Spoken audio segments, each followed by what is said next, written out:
The night was heavy with fog on the outskirts of Jefferson, Indiana, in the fall of 1876. The railroad tracks ran silent beneath the moonlight, the air sharp with the metallic scent of coal smoke that still lingered after the last freight had passed. Lanterns swung in the distance, carried by night workers checking switches and brakes, their faint glow vanishing and reappearing like fireflies in the mist. The whistle of an owl echoed across the fields, blending with the far-off hum of steel wheels fading into the horizon. It was just before dawn when a local farmer named Henry Alcott made his way down to the tracks. He often walked the line in the mornings, checking for broken ties or livestock straying too close to the rails. But on that particular morning, his boots struck something softer than gravel. He stopped. At first, he thought it was a sack of grain fallen from a passing train. Then, as he bent lower, his lantern's light revealed what he would never forget. There, half sunk into the damp soil beside the tracks, lay the body of a man. His clothes were torn, his head resting at an unnatural angle. One arm stretched outward as though he had been reaching for something in his final moments. Around him, the earth was scattered with coins, scraps of paper, and a small leather case, the kind a traveling salesman might carry. But the most disturbing detail was the arrangement of the body itself. Not simply fallen, but almost placed as though the man had been set down deliberately.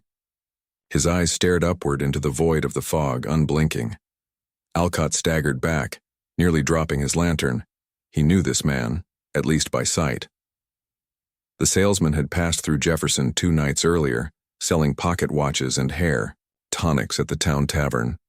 A stranger, yes, but a harmless one, or so it had seemed. Now his life was gone, left discarded by the rails. By sunrise, a small crowd had gathered along the embankment.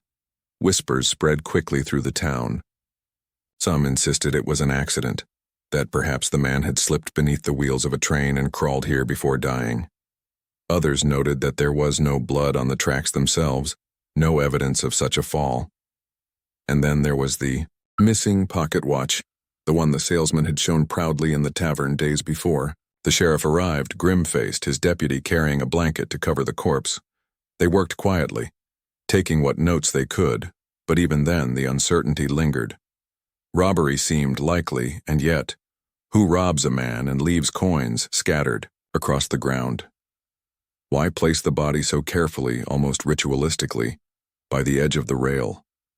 The local newspaper wasted no time. By the next morning, the Jefferson Courier printed the headline, "Traveling salesman found dead by tracks, accident or foul play." The story spread beyond the small town, reaching other communities connected by the rail lines. In taverns, in post offices, in train stations, the same rumor circulated. The railroads were not safe.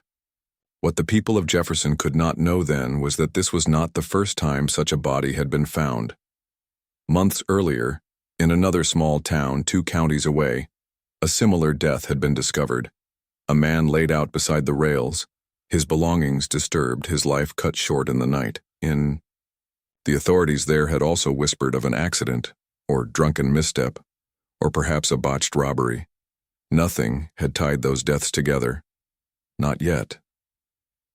But by the fall of 1876, the pattern had begun to take shape. Something far darker than chance was moving along the rails. A figure who understood the timetables, the routes, the loneliness of those who traveled them. Someone who stalked the edges of steam and shadow. The people did not know his name then. They only knew that death seemed to walk the tracks. And before the year was out, they would give that presence a name whispered in fear, printed in bold headlines. To understand the fear that grew around the railroads in 1876, we must step back and place ourselves within that particular moment in American history. It was the centennial year of the nation. 100 years after independence, the United States was still defining itself, torn between its promise of progress and the shadows of its violence. The Civil War had ended just over a decade earlier, but its scars remained raw. Families carried grief like an heirloom, and distrust still simmered across regions. Yet in the midst of uncertainty, the country's railroads stretched farther than ever before, binding distant towns into a single beating artery of steel. For many Americans, the railroad was both a lifeline and a symbol. It brought goods, letters, and news from places once thought impossibly far. Farmers could sell their harvest to markets states away, traveling salesmen could reach small towns with the latest wares, and families could reunite after years of distance. The sound of a train whistle cutting through the fields meant prosperity. For some, hope for others. But it also carried unease. Trains moved not only goods and honest travelers, but also drifters, outlaws, and men seeking to vanish. Lawmen often said the railroads were the new frontier, a place where anonymity thrived. In small towns like Jefferson, Indiana, or Springfield, Illinois, a stranger stepping off a train was not uncommon, nor was it particularly questioned. A man could arrive one night, sell his products or take a room in a boarding house, and disappear by morning, leaving little more than a name scribbled in a ledger. That transience, so common in the age of rail, became the perfect cover for someone like Jonas Redfield. Jonas himself had grown up in this world of dust and smoke. Born in the late 1840s to a railway brakeman and a laundress, his earliest memories were shaped by the rhythm of the tracks. His father's work was dangerous, marked by long nights and constant risk. Brakemen were often injured, even killed, while coupling cars or climbing ladders in the dark. Jonas witnessed this harsh reality at an age when most boys would have still been playing marbles in the dirt. He saw men broken by the work, families left destitute, widows forced to take in sewing to survive. Accounts from neighbors described him as a quiet child, thin, pale, with eyes that lingered longer than most. Other boys his age might have chased each other through fields or fished in the river, but Jonas preferred the company of the rail yard, listening to the clank of couplings, the hiss of steam, and the distant thunder of locomotives. Some said he would walk the tracks alone for hours, carrying small notebooks where he recorded train schedules with meticulous precision. It was an obsession that unsettled those around him. By his teenage years, Redfield was known for his odd detachment. He worked briefly in odd jobs, a stable hand, a porter, but never stayed long. What people remembered most was his habit of staring at the horizon when trains passed, as if he were waiting for something only he could see. Loss deepened this strangeness. His mother died of fever when Jonas was barely 15, and his father, crushed between two cars in a yard accident, followed only a year later. Orphaned, he was left to wander. The railroad, already his obsession, became his only anchor. But Redfield's story was only one thread in a larger tapestry. The Midwest of 1876 was a place of fragile security. Sheriffs were often just elected farmers with a badge. Deputies had little training. Communication between counties was slow, sometimes taking days. A murder in one town might never even be reported in the next. For transient victims, traveling salesmen, seasonal laborers, lonely widowers seeking work, vanishing was as simple as stepping onto a train car and never stepping off again. The press was the lifeblood of communication, but newspapers often exaggerated, filling gaps in fact with speculation. Tales of robbery, wandering vagrants, or drunken accidents by the rail were common. The public grew accustomed to tragedy. But as bodies began to appear in similar conditions laid neatly beside the tracks, with belongings strangely disturbed, a whisper of unease grew louder. This was the stage upon which Jonas Redfield emerged. A world of progress and uncertainty, where the clatter of steel promised opportunity, but also concealed danger. A world where the nameless could vanish without trace, and where the thin line between order and lawlessness stretched across every mile of track. In the fog and firelight of the railroads, Redfield began to shape his legacy. He was not yet known, not yet feared, not yet given the name that history would remember, but already his presence was felt. And soon, the deaths that followed would prove he was more than just another drifter. By late 1876, whispers traveled faster than trains themselves. Some said it was an accident. Others spoke of robbery. But those who paid closer attention began to see something more deliberate, more haunting. The first death near Jefferson had shaken the town, but outside its borders many dismissed it as an isolated tragedy. Accidents on the rails were, after all, common. Men slipped from freight cars. Gamblers quarreled in taverns. Drunks wandered, too close to the tracks. But as autumn of 1876 stretched into winter, the deaths multiplied.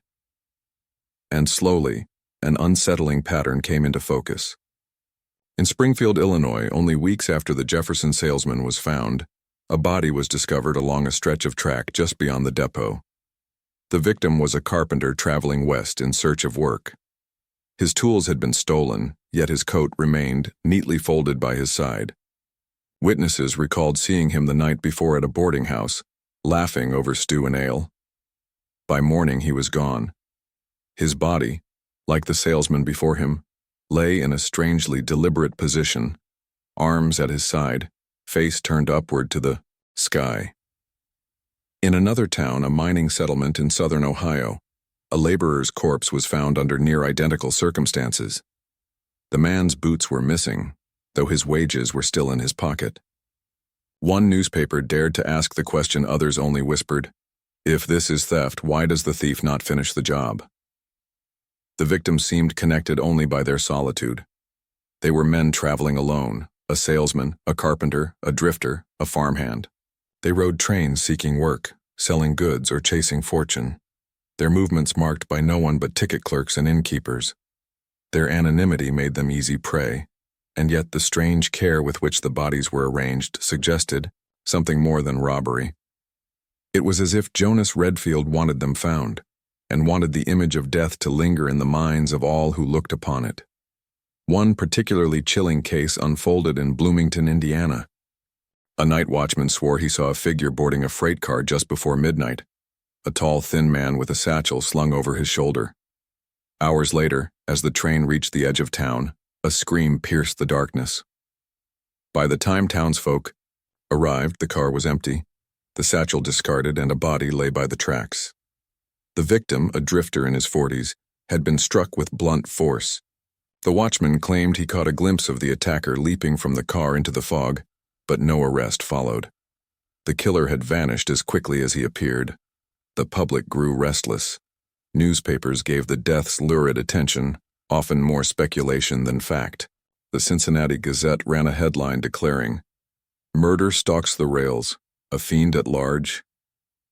Some readers scoffed, dismissing the articles as fear-mongering. But in towns where the bodies were found, there was little room for doubt. Mothers warned their sons not to travel alone.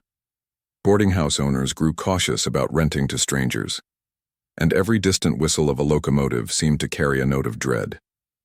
Jonas Redfield's methods grew bolder as the months passed. He seemed to know the rhythm of the rails intimately, when trains would stop, where shadows fell, when a lone passenger might be left behind. He struck in isolated stretches, where the hiss of steam and the thunder of wheels masked any cry for help. His victims rarely had the chance to fight back, and afterward, he left his signature. Bodies placed neatly, as if arranged for display, with belongings half scattered but never fully taken. What troubled lawmen most was the frequency. By late 1876, bodies were appearing almost monthly along major rail lines of Indiana, Illinois, and Ohio. The deaths could no longer be dismissed as coincidence. A few sheriffs attempted to investigate, but their resources were thin, their jurisdictions limited. In one county, a coroner even ruled the death of a traveler misadventure, despite clear evidence of foul play, perhaps unwilling to admit that a killer walked among them. In taverns and train stations, the whispers gave him a name: the Railroad Reaper. A figure who drifted like smoke, unseen until it was too late. Parents spoke the name in hushed tones, while newspapers printed it in bold, black ink. The legend grew faster than the facts, and as fear spread, Redfield seemed to feed on it, each killing more daring than the last.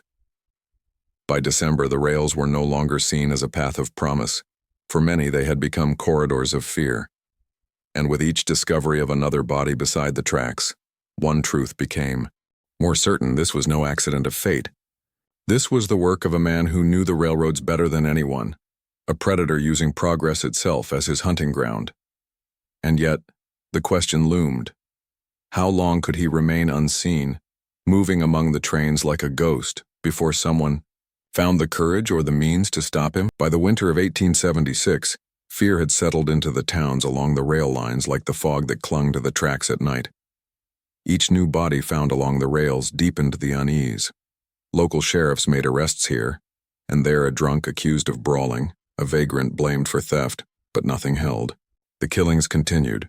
The sense of helplessness grew. The difficulty was plain.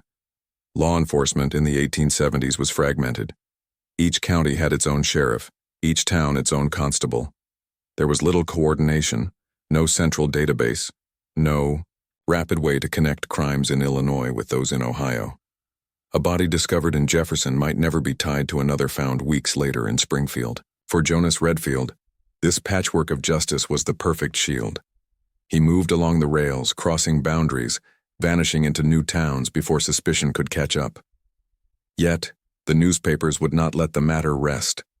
Stories appeared in the Cincinnati Gazette, the Chicago Tribune, and smaller county papers, linking the deaths in speculation if not in evidence. Sensational headlines stoked public fear. "The Reaper walks the rails," one declared, while another warned, "No, travelers safe at night." Pressure mounted on rail companies to act. Passengers whispered about canceling trips, freight shipments slowed, and stockholders grew restless. If the authorities could not protect the rails, perhaps the companies themselves would. It was then that a new figure entered the story: Detective Silas Proctor. Unlike most small-town sheriffs, Proctor was employed directly by a consortium of rail companies, hired to investigate theft, sabotage, and now, something far darker. He was a man in his 40s, hardened by years as a Pinkerton agent during the Civil War. Colleagues described him as deliberate, patient, and relentless. Where others saw only scattered tragedies, Proctor saw a pattern. He began by mapping the deaths. On a large sheet pinned in his rented office, he traced lines of rail through Indiana, Ohio, and Illinois. At each site of a body, he placed a mark. Slowly, a web emerged. The spacing was irregular, but the routes were familiar. They were the very lines that Jonas Redfield had grown up around, tracks he knew better than anyone. Proctor interviewed witnesses in taverns and depots, gathering scraps of testimony. A thin man is seen boarding a freight car at dusk, a traveler who vanished after sharing stew with a stranger at a boarding house, a figure leaping from a car into the fog. Always vague, never precise, but together they painted the outline of a predator who moved with the trains. Proctor set traps. He placed decoys, plainclothes agents posing as solitary travelers, aboard night freights. For weeks, nothing happened. But in late January of 1877, near a rural depot outside Indianapolis, one decoy swore he saw a man approach him in the dark, only to melt away when other passengers stirred. It was a near miss, but it proved something vital. The killer was watching. From then on, Proctor tightened his net. He spread word of a shipment of valuables scheduled to travel on a midnight train through the Indiana backcountry. In truth, the shipment was nothing more than a satchel stuffed with scrap paper. But it was bait, and Proctor himself would be waiting. That night was bitterly cold. Snow fell in soft sheets, muffling sound, blanketing the fields. The depot was nearly deserted, save for a handful of workers and the solitary traveler with the satchel. Hours dragged by, the train groaning and hissing in the dark. Then, just past 2 a.m, a figure emerged from the shadows. Tall, thin, moving with uncanny silence. The man reached for the satchel, but before he could vanish, Proctor stepped forward, revolver drawn. "Jonas Redfield," he called into the night, his voice steady. The figure froze, then bolted, sprinting toward the waiting cars. Lanterns flared, shouts erupted, and the chase was on. Redfield scrambled up the side of a freight car, pulling himself onto the roof. Proctor and 2 deputies followed, their boots slipping on the ice, breath clouding in the frozen air. For minutes that felt like hours, they pursued him along the roof of the moving cars, the wind howling, snow whipping their faces. At one point, Redfield swung an iron coupling pin, striking Proctor across the shoulder and nearly sending him tumbling. But the detective clung on. Finally, at the last car, Redfield slipped. His boot caught on the slick iron, and Proctor seized him, dragging him down in a furious struggle. By dawn, the hunt was over. Jonas Redfield, gaunt and silent, sat shackled in the depot office, his eyes fixed on the floor. He spoke little, offering no explanation, no defense. For months he had haunted the rails like a phantom. Now at last he was a man in chains. But in truth, his capture was not the end of the story. It was only the beginning of another chapter, one that would take place not in the shadows of the tracks, but under the harsh lights of a courtroom where the world would finally confront the horrors of the Railroad Reaper. Jonas Redfield's capture sent ripples across the Midwest. The man who had stalked the railroads for months, who had left bodies arranged like grim markers along the tracks, was now in custody. The news spread swiftly through newspapers. "The Railroad Reaper caught," proclaimed the Chicago Tribune. In Jefferson, Springfield, and countless towns where fear had lingered, the headlines were read with a mixture of relief and unease. Relief that the killings had ended, unease at the thought that such a man had moved unnoticed among them for so long. His trial began in early spring of 1877 in Indianapolis, drawing crowds far larger than the small courthouse could hold. Farmers abandoned their fields for a day just to catch a glimpse of him. Merchants closed shops early, hoping for space inside the gallery. Reporters filled benches with pencils, scratching furiously across paper, eager to feed the public appetite. For details, the man at the center of it all cut a strange figure. Jonas Redfield, thin and pale, with sunken cheeks and eyes that seemed to stare past the courtroom walls. He rarely spoke, even to his attorney. When charges were read, multiple counts of murder, theft, and assault, he did not flinch. Witnesses described him as eerily calm, as though detached from the events unfolding around him. The prosecution built its case meticulously. They presented train schedules, maps, and witness testimonies gathered by Detective Silas Proctor. Station workers swore they had seen Redfield boarding freight cars in towns where bodies later appeared. A night watchman recalled his fleeting glimpse of a man leaping from a car into the fog. Boarding house ledgers bore his name, often just days before a killing. Most damning of all were the possessions recovered from his meager belongings: a carpenter's chisel, a salesman's pocket knife, a pair of boots identified by a widow as belonging to her murdered husband. The defense argued the evidence was circumstantial. In a time when many men traveled anonymously by train, they said, how could anyone be certain? But as witness after witness came forward, as patterns of time and place aligned with chilling precision, the weight of proof grew, unbearable. Families of the victims filled the benches. Mothers wept quietly. Widows clutched handkerchiefs. Some victims had been nameless drifters, but others were fathers, sons, brothers, men whose absence left hollows in their communities. Their names were spoken in court, their lives sketched in small but poignant detail. A carpenter who built furniture for newlyweds, a salesman who sent money home to a sick child. Their loss was not just a tally of the dead, but a fracture in the fragile bonds of family and town. When the jury withdrew, the courthouse held its breath. Hours passed. Then, at dusk, they returned, guilty on all major counts. The sentence was swift: death by hanging. On the morning of May 4, 1877, the execution took place in the yard of the Indianapolis jail.